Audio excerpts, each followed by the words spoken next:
ایلان ماسک میگه که اگر میخوای پولدار بشی بگرد 5 تا دوست پولدار پیدا کن. اگر میخوای باسواد بشی بگرد 5 تا دوست باسواد پیدا کن. اصلا هر چیزی که دوست داری بشی بگرد از همون رنگ و از همون جنس آدم ها رو پیدا کن، دور خودت جمع کن.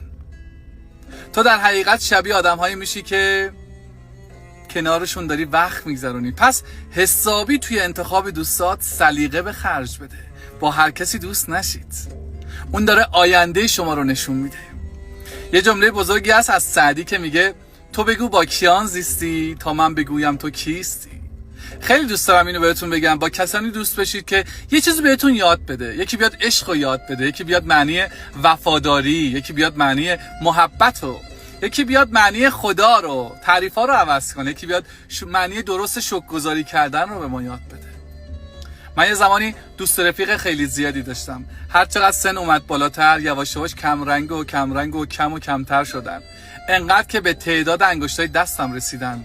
ولی خوشحالم. چرا؟ به خاطری که واقعی ها موندن. قدر آدم های خوب زندگیتون رو بدونید و از خداوند تشکر کنید. مرسی.